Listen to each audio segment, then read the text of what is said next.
Hi, my name is Mahima. This is my first remote internship. Big companies like Twitter, Google, Microsoft, Facebook, and others have had their employees working from home since the coronavirus pandemic hit the US. You might be wondering what's happening in an internship scenario. An April survey of 110 employers across numerous industries by Handshake found that 60% of companies are offering virtual internships this year. Remote internships are new normal, and interns are trying their best to adapt. Mahima Silval from Philadelphia is interning in an organization based in New York City. She shares one of the big challenges of remote internship. I'd say one of the biggest challenges is kind of drawing the line between when I'm done working. When you have an internship or a job in person, you go to the office, you do your work, and then you clock out and you're done for the day. But when you're working remotely, it's kind of difficult because you get emails after you're done working, but I find it hard because I'm not in an office setting and I'm working from home. Even when I'm not supposed to be working, I'm responding to emails or setting up meetings, and I think that's been the biggest challenge. But other obstacles remain.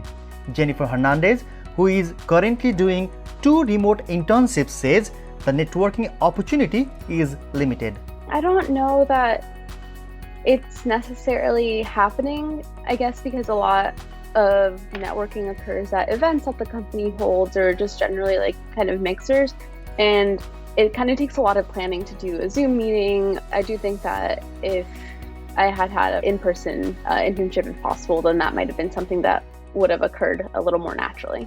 What can remote interns do to create a less traditional networking opportunity?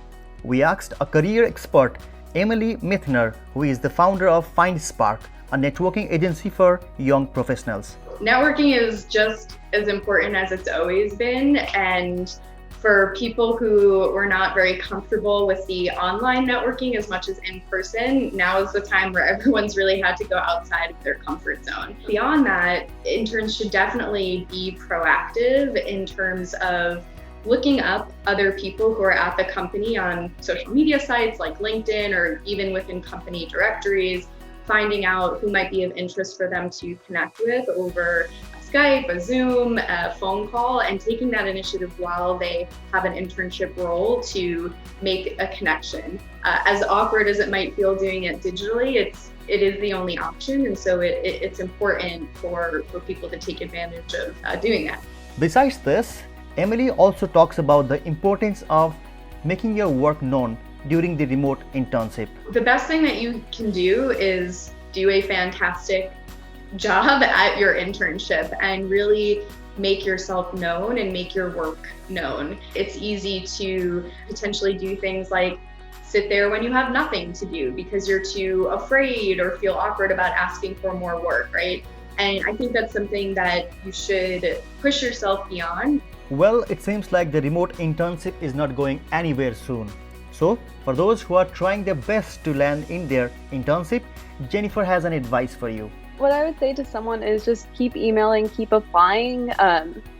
It may seem very frustrating to get a position, especially during this time, very uncertain. But I would say that there's definitely someone out there who wants you to come onto their team. So I would just say keep trying.